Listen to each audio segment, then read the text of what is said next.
The Forged are a raider faction from Fallout 4. They are unique by the strict process through which all new members are initiated. This guarantees that all of their members are incredibly hardy. Each of my builds are designed to be played in any Fallout game, and indeed, I do play them in all of the games. For example, I played this build as the leader Slag in Fallout New Vegas. And that gets us to your first decision. Who do you want to play as from this build? Do you want to play as a member of the Forged, their leader Slag, or an ex-member of the Forged who holds their same ideals? If you're playing this build in Fallout 4, then I strongly recommend that you play as an ex-member, since Slag is already a character in the world, and I don't know of any way to ally oneself with the Forged. However, if you are playing in any other Fallout game, then each of the options are equally viable. Special. With stats like Special, I tend not to be too rigid, and allow you to choose how you want to interpret the character. However, you will want to put a lot of points into Endurance, and tend for above average Charisma if you're playing as Slag. This is because he's able to convince people to follow him, even when he puts insanely difficult obstacles in their way. This is the special that I used for Slag in Fallout New Vegas. Strength 7. Clearly, Slag is strong, working with heavy metals, using power armor, and wielding a sledgehammer. Perception 4. This is just below average, because nuance and small details are not high priorities for him. Endurance 10. Putting himself and his men through almost impossible initiations and tasks means that he and his members are as durable as they come. Charisma 6. This is purely for Slag himself, so if you are playing as a member of the Forged instead, you can reduce this down and put the points into other areas that you feel will suit the character. Intelligence 3. Not the sharpest tool in the shed, but not completely stupid either. He will tend to let his anger overshadow his brain. Agility 3. He can do tasks that are very tough, but not for long. Plus, ideas like stealth and speed certainly are alien to him. Luck 7.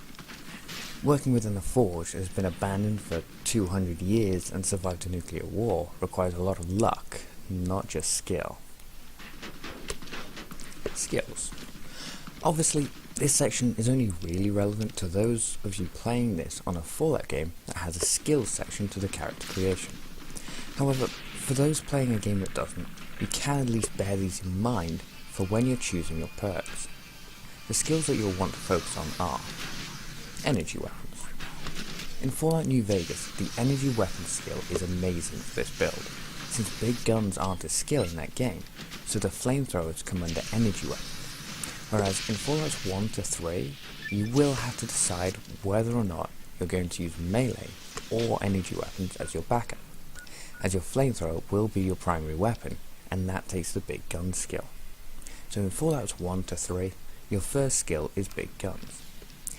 The next skill to focus on will be melee or energy weapons in Fallouts 1 to 3, depending on which weapon you decided to use as your backup, but in Fallout New Vegas it will be melee. This is because the Forged and Slag use sledgehammers until they can get hold of the shish kebab. The third skill is repair. The Forged, as the name suggests, spend a lot of their time in a forge, so they're able to craft and repair. Finally, I have the speech skill. This is purely for Slag himself, as I mentioned earlier with his charisma. If you're playing as a member of Forged, then the fourth skill is up to you. Traits are pretty much always the same, and that is any. You can go for ones that you find fun or challenging. I personally randomise which traits I use, which makes each playthrough feel that much more unique. Perks. You want to focus on perks that pertain to unique speech options for Slag, like Confirmed Bachelor. You also want to focus on perks pertaining to endurance and the weapons that you will be using, especially the flamethrowers. Weapons and armor. So your primary weapon will clearly be a flamethrower. Oh, and in case you're wondering why I'm not saying flamer, the reason is that there are other flamethrowers in other Fallout games, like New Vegas and 4. So I'm referring to any flamethrower which includes, but is not limited to, the Flamer. Your backup weapon will either be a sledgehammer, which you will later change for a shish kebab when you find one, that was loud, or an energy weapon like a laser or plasma, pistol or rifle. In the early game, when you don't have these weapons, try to be as strict as you can on yourself. Keep using the first weapon that you find until you find one of your character's weapons. Part of role-playing any character is playing through the difficult moments. Some characters will have pretty good weapons early on that don't scale very well, whilst others will get them later in the game. The armour that you'll use is metal armour, with a mining or construction helmet, and again, try to stick with the first armour that you have from the start until you find the correct apparel. This armour setup is really strong to most other builds that I have, so the fact that in most Fallout games you have to struggle to get your hands on your first set is part of the balance. Your character will also use power armour if they get the chance, and in Fallout 4 will use raider armour pieces, whilst in Fallout 76 will use construction pieces. Chems and alcohol. Your character will be addicted to alcohol, so don't use any perks that alleviate the debuffs of addiction, and try to make sure that you are constantly under the influence. Playstyle. This is the section where my builds deviate from most others that you'll find. I find that how a character acts is the most important part of roleplaying. Vices. Clearly, your vice is alcohol. Whenever a trader has alcohol for sale, you will spend all the caps that you can on it. Even if you don't have the carry weight, you're simply going to have to drink yourself light. You will literally buy all the alcohol from the merchant that you're buying from before you buy any essentials like food, water, ammo or stimpaks. I will warn you that this build really struggles with money. Items of interest. Other than items like food, water, the ammo for the weapons that you're using, stimpaks, and the weapons that you're using, these are the only items that your character will pick up. You, for example, may know that pilot lights or pre-war money are good things to pick up to sell, but Slag does not. He doesn't care for these items.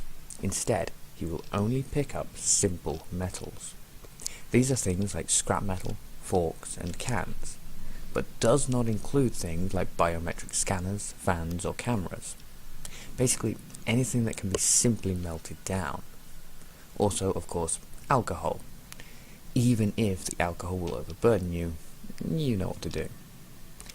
This is a part of the build that I feel is most important, because not all characters would have tons of caps. Most would really struggle, and this build certainly does that. It took me a very long time to get into the strip on New Vegas, which it would. Slag would really struggle to get enough caps together. It simply wouldn't make sense for him to have loads of money available. His personality leads him to pay the iron price for things that he wants or needs. Gather from animals. This section is regarding whether or not your character knows how to skin and butcher the animals of the waste, which is to say whether or not your character can gather meats or other biological items from animals. Of course, many characters wouldn't know how to do this, and the Forged are one of those. They are, after all, raiders. They get their food by stealing it from others. They don't hunt and butcher their own food. So if you kill a creature, or find one who's dead, you cannot take any meat, hide, eggs, venom sacs, etc. from them. The one exception are scorpion tails from Fallouts 1 and 2, since your character isn't so inept that they can't cut off a tail. Enemies. Settlers and authorities. Whenever you come across settlers or good guy authorities like the NCR, your character will want to kill them. You don't have to kill them immediately, but your character will endeavour to come back and kill them sooner rather than later. Quests. This build will do the story missions on all the Fallout games. tending to aim for the evil ending. Although, if you don't know the game very well, simply by playing aggressively and killing good guys and settlers, you should end up with the evil ending regardless. The other quests this build will do are any from gangs and bad guys.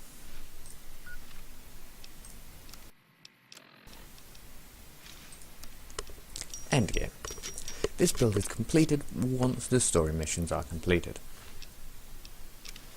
Like most of my character builds, Slag definitely has areas in which he really struggles, caps and ranged enemies for example, but he also has areas in which he dominates.